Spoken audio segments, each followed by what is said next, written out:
ಇವತ್ತು ನಾನು ನಿಮಗೆ ಹೈಸ್ಕೂಲ್ ಪುಸ್ತಕಗಳ ಪರಿಚಯವನ್ನು ಮಾಡಿಕೊಡ್ತಾ ಇದ್ದೀನಿ. ಸೊ ನೋಡ್ತಿರ್ಬೋದು ನೀವು, ಇದು ಏನಪ್ಪ ಅಂತಂದರೆ ವಿಜ್ಞಾನ 10ನೇ ತರಗತಿ ಭಾಗ 2. ಇವನ್ನ ನೀವು ಒಂದು ಸರಿ ಯಾರೆಲ್ಲ ಓದಿಲ್ಲ, ಇನ್ನು ಈಗ ತಾನೇ ಪ್ಲಸ್ಸಾಗಿ ಸ್ಟಾರ್ಟ್ ಮಾಡಿದ್ದೀರಾ ಅಂಥವರೆಲ್ಲ ಈ ಪುಸ್ತಕಗಳನ್ನು ಓದಲೇಬೇಕು. ಸೊ ಹಾಗಾಗಿ ಯಾವ್ಯಾವ ಓದಬೇಕು? ನಾವು ಸೈನ್ಸ್ ಓದಬೇಕು, ಸಮಾಜ ವಿಜ್ಞಾನ ಓದಬೇಕು, ಕನ್ನಡ ಓದಬೇಕು. ಇದು 10ನೇ ತರಗತಿಯ ಕನ್ನಡ ಪುಸ್ತಕ. ನೀವೇನು ಮಾಡಬೇಕಂತಂದರೆ ಕನ್ನಡವನ್ನು 5ರಿಂದ 10ನೇ ತರಗತಿ ನಿಮಗೆ ಎಷ್ಟು ಅವೈಲೇಬಲ್ ಇದೆ ಪುಸ್ತಕಗಳು ಅಷ್ಟು ನೋಡಿ. ನಾನು 5ನೇ ತರಗತಿ ಪುಸ್ತಕ ಕೂಡ ಇದೆ ನನ್ನ ಹತ್ರ ಈಗ. ಜೊತೆಗೆ 10ನೇ ತರಗತಿಯ ಒಂದು ಕನ್ನಡ, ಇದು ಸೋಷಿಯಲ್ ಸೈನ್ಸು 10ನೇ ತರಗತಿ ಭಾಗ 1 ಭಾಗ 2 ಅಂತ ಇದ್ದಾವೆ. ಹಂಗಾಗಿ ನೀವೇನು ಮಾಡಬೇಕಂತಂದ್ರೆ ಎಲ್ಲ ಪುಸ್ತಕಗಳನ್ನು ಒಂದು ಕಡೆ ಫಸ್ಟು ಇಡೋದನ್ನು ಕಲ್ತ್ಕೊಳ್ಳಿ. ಈ ರೀತಿಯಾಗಿ ಒಂದು ಕಡೆ ಜೋಡಿಸ್ಕೊಳ್ಳಿ. 10ನೇ ತರಗತಿ ಭಾಗ 1 ಇದು 8ನೇ ತರಗತಿ ಪುಸ್ತಕ, 10ನೇ ತರಗತಿ ಪರಿಷ್ಕೃತ ಪುಸ್ತಕ ಅಂತ ಕೂಡ ಇದ್ದಾವೆ. ಇವೆಲ್ಲ ಗೌರ್ಮೆಂಟ್ ಬುಕ್ಸು. ಓಕೆ, ಹೆಂಗೆ ಓದಬೇಕು, ಹೆಂಗೆ ಮಾಡಬೇಕು ಅನ್ನೋದನ್ನು ನಾನು ಹೇಳ್ತಾ ಹೋಗ್ತೀನಿ. ಇಂಗ್ಲೀಷ್ ಕೂಡ ನಿಮಗೆ ಮಸ್ಟ್ ಆ್ಯಂಡ್ ಶುಡ್ ಬೇಕೇ ಬೇಕು.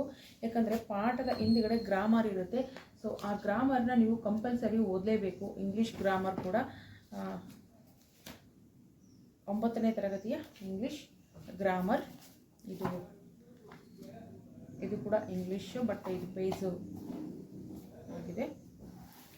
8ನೇ ತರಗತಿಯ ವಿಜ್ಞಾನ ಪುಸ್ತಕ, ಇದು 10ನೇ ತರಗತಿಯ ವಿಜ್ಞಾನ ಪುಸ್ತಕ ಭಾಗ 2. ನಾನು ಪ್ರತಿಯೊಂದನ್ನು ಡಿವೈಡ್ ಮಾಡಿ ಇಡ್ತಾ ಇದ್ದೀನಿ. ಇದು ನೋಡ್ರಿ, ಸಮಾಜ ವಿಜ್ಞಾನ ಭಾಗ 2 8ನೇ ತರಗತಿದು, 8ನೇ ತರಗತಿದು ಭಾಗ 1 ಭಾಗ 2 ಎರಡು ಕೂಡ ನಮಗೆ ಸಿಕ್ಕಂತಾಯಿತು ಅಲ್ವಾ. ಈ ರೀತಿ ಒಂದು ಕಡೆ ಜೋಡಿಸ್ಕೊಳ್ಳಿ. 5ನೇ ತರಗತಿಯ ಕನ್ನಡ ಪುಸ್ತಕ, ಇದು 8ನೇ ತರಗತಿಯ ವಿಜ್ಞಾನ ಭಾಗ 2 ಇಲ್ಲಿದೆ, ಭಾಗ 1 ಇಲ್ಲಿದೆ.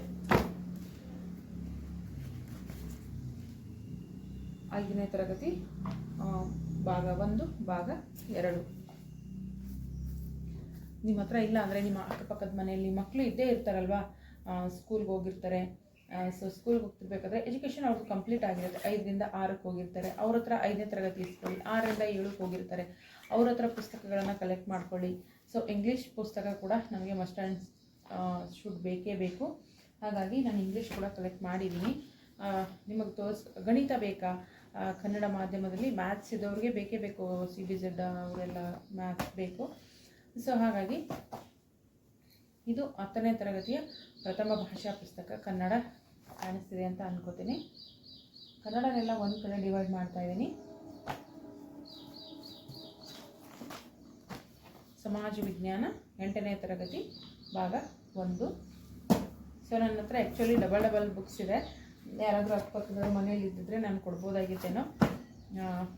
ಯಾಕಂದರೆ ನಾನು ನಮ್ಮ ಸಿಸ್ಟರ್ ಒಬ್ಬರಿಗೆ ಕಲೆಕ್ಟ್ ಮಾಡೋಕ್ಕೆ ಹೇಳಿದ್ದೆ, ಅವರು ಕಲೆಕ್ಟ್ ಮಾಡಿದ್ದಾರೆ. 5ನೇ ತರಗತಿಯ ಪರಿಸರ ಅಧ್ಯಯನ. ಸೊ ಇವನ್ನೆಲ್ಲ ನಾವು ಒಂದೇ ಒಂದು ಸರಿ ಓದ್ಕೊಂಡ್ಬಿಟ್ರೆ ಸೊ ಏನಪ್ಪ ಅಂತಂದರೆ ಎಲ್ಲ ಎಕ್ಸಾಮ್ಗಳಿಗೂ ಕೂಡ ಅನುಕೂಲ ಆಗುತ್ತೆ ಅನ್ನೋ ರೀತಿಲಿ. ಯಾಕಂದರೆ ಡಬಲ್ ಬುಕ್ಸ್ ಪಾಪ ಕೆಲವೊಬ್ರು ಪುಸ್ತಕಗಳು ಅವೈಲೇಬಲ್ ಇರೋದಿಲ್ಲ. ನೀವು ಹಂಗೇನಾದರೂ ನನಗೆ ಪುಸ್ತಕಗಳ ಒಂದು ನೋಟ್ ಬೇಕು ಅಂದರೆ ಕೂಡ ನಾನು ನಿಮಗೆ ನೋಡಿ ಇಲ್ಲಿ ಸಿರಿಗನ್ನಡ, ಹೌದು ಇದು 5ನೇ ತರಗತಿ ಕನ್ನಡ ಪುಸ್ತಕಗಳು ಎಷ್ಟಿದಾವೆ ನೋಡಿ. ಇದು ಸಮಾಜ ವಿಜ್ಞಾನಕ್ಕೆ ಸಂಬಂಧಪಟ್ಟಂತೆ. ಸೊ ಹಾಗಾಗಿ ಇವತ್ತು ನನ್ನ ಹತ್ರ ಮುಂಚೆ ಇದ್ವು, ಆದರೂ ಈಗ ಸ್ವಲ್ಪ ಬೇಕು ಅಂತ ಹೇಳಿದ್ದೆ. ಸೊ ತರಿಸ್ಕೊಟ್ರು. ಇದು 10ನೇ ತರಗತಿಯ ಸಮಾಜ ವಿಜ್ಞಾನ.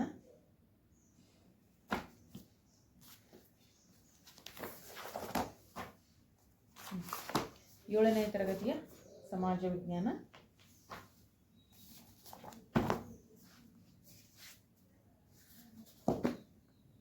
9ನೇ ತರಗತಿಯ ಕನ್ನಡ ಭಾಗ 2 ನೋಡಿ. ಕನ್ನಡ ಏನಿದೆ ಅಂತಂದರೆ 9ನೇ ತರಗತಿದು, ಇದು 7ನೇ ತರಗತಿದು ಕನ್ನಡ.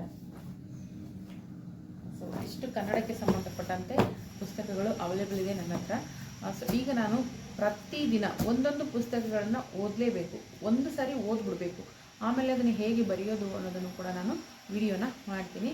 ಸದ್ಯಕ್ಕೆ ಕನ್ನಡ ಇದೆ, ಮ್ಯಾಥ್ಸ್ ಇರಲಿ ಸರಿಗೆ, ನಾವು ಮ್ಯಾಥ್ಸ್ ಅವರಿಲ್ಲ, ಆದರೂ ಪಾಪ ಅವ್ರು ಕಳಿಸಿದ್ದಾರೆ. ಸಮಾಜ ವಿಜ್ಞಾನಕ್ಕೆ ಸಂಬಂಧಪಟ್ಟಂತೆ ಇಷ್ಟು ಪುಸ್ತಕಗಳಿದ್ದಾವೆ.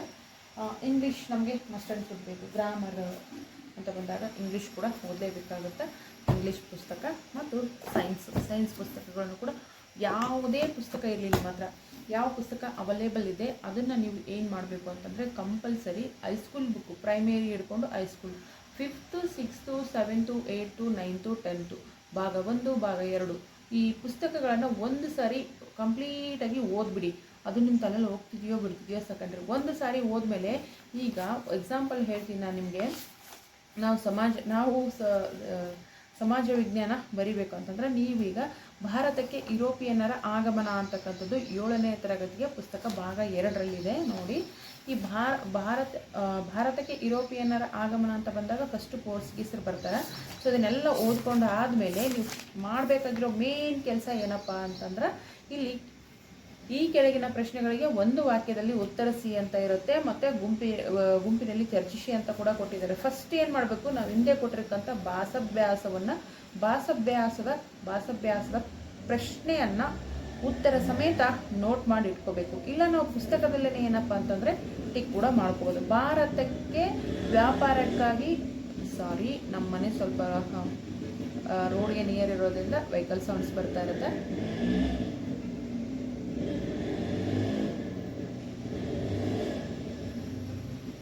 ಓಕೆ, ಭಾರತಕ್ಕೆ ವ್ಯಾಪಾರಕ್ಕಾಗಿ ಸಮುದ್ರ ಮಾರ್ಗವಾಗಿ ಮೊದಲಿಗೆ ಬಂದಿದ್ದ ಯುರೋಪಿಯನ್ನರು ಯಾರು ಅಂತಕ್ಕಂಥ ಈ ಪ್ರಶ್ನೆ ಇಲ್ಲಿದೆ ಅಲ್ವಾ. ನಾನು ಪೆನ್ ತಗೊಳ್ಳಿಲ್ಲ. ಸೊ ನೀವಿಲ್ಲಿ ಓದಿರ್ತೀರ ಅಲ್ವಾ. ಸಾಮಾನ್ಯ ಶಕೆ 1498 ಮೇ 17ರಂದು ವಾಸ್ಕೋಡಿಗಾಮನು ಕೇರಳದ ಕಲ್ಲಿಕೋಟೆ ತಲುಪುವ ಮೂಲಕ ಭಾರತಕ್ಕೆ ಹೊಸ ಜಲಮಾರ್ಗವನ್ನು ಕಂಡು ಹಿಡಿದನು. ಈ ಜಲಮಾರ್ಗದ ಮೂಲಕ ಭಾರತವನ್ನು ಪ್ರವೇಶಿಸಿದ ಯುರೋಪಿಯನ್ನರಲ್ಲಿ ಪೋರ್ಚುಗೀಸರು ಮೊದಲಿಗರು. ಸೊ ಈ 2 ಲೈನನ್ನು ಬರೆದ್ರೆ ನಮಗೆ ಸಂಪೂರ್ಣ ಉತ್ತರ ಸಿಕ್ಕಂತಾಗುತ್ತೆ.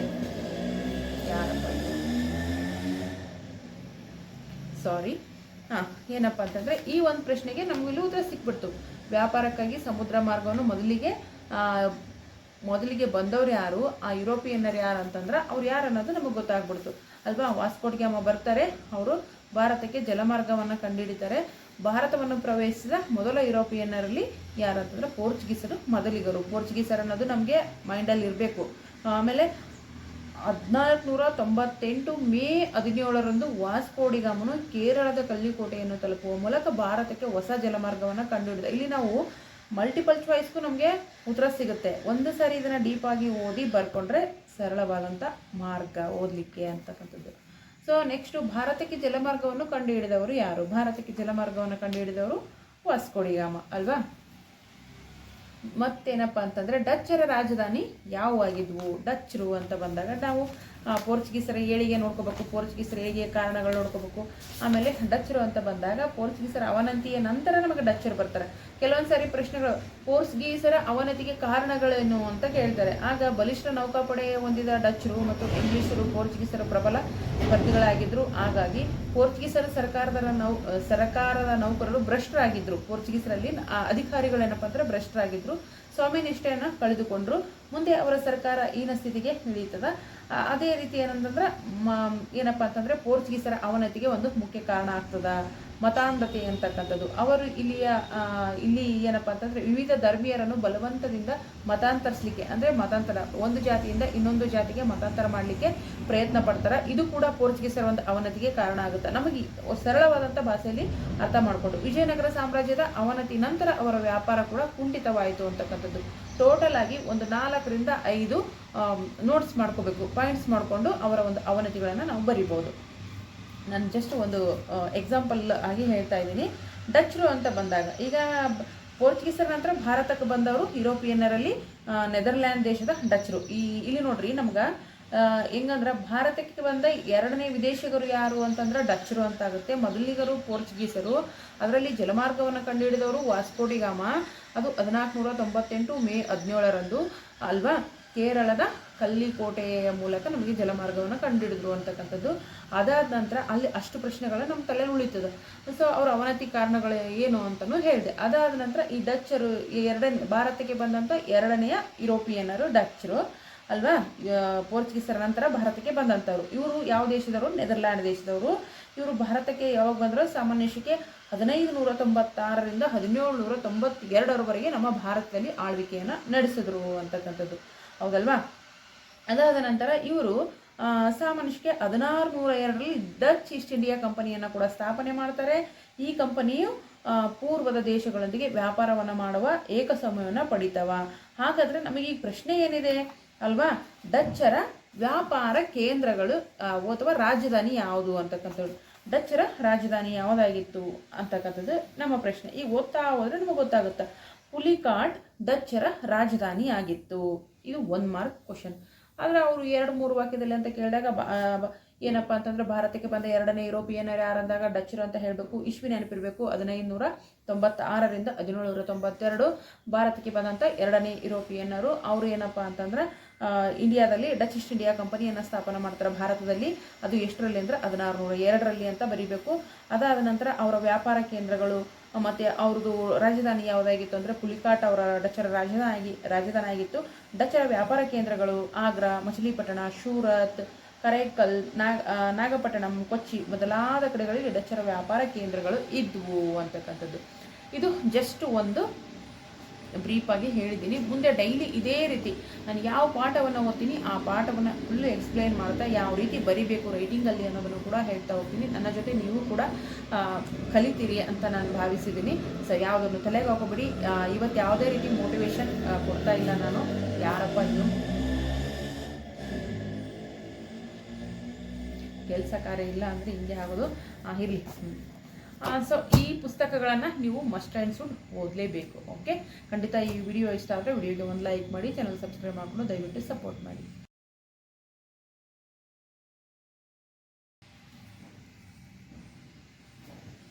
ಮತ್ತು ನಿಮಗೆ ಯಾವ ವಿಡಿಯೋಗಳು ಬೇಕು, ಯಾವ ಒಂದು ಸಬ್ಜೆಕ್ಟ್ ಬೇಕು, ಯಾವ ರೀತಿ ಓದಬೇಕು, ಯಾವ ರೀತಿ ಬರೀಬೇಕು ಅನ್ನೋ ಒಂದು ಟಾಪಿಕ್ಕನ್ನು ಬೇಕು ಅಂದರೂ ಕೂಡ ಆ ಟಾಪಿಕ್ ಕೂಡ ನಾನು ನಿಮಗೆ ಕೊಡ್ತೀನಿ. ಸೊ ಯಾವ ರೀತಿ ಓದಬೇಕು, ಯಾವ ರೀತಿ ಬರಿಬೇಕು ಅನ್ನೋದು ನಿಮಗೆ ಹೇಳಬೇಕಂದ್ರೂ ಕೂಡ ನಾನು ಹೇಳ್ತೀನಿ. ಈಗಾಗಲೇ ರಿವಿಷನ್ ಮಾಡ್ಕೊಂಡವರು ಮತ್ತೆ ರಿವಿಷನ್ ಮಾಡಿ.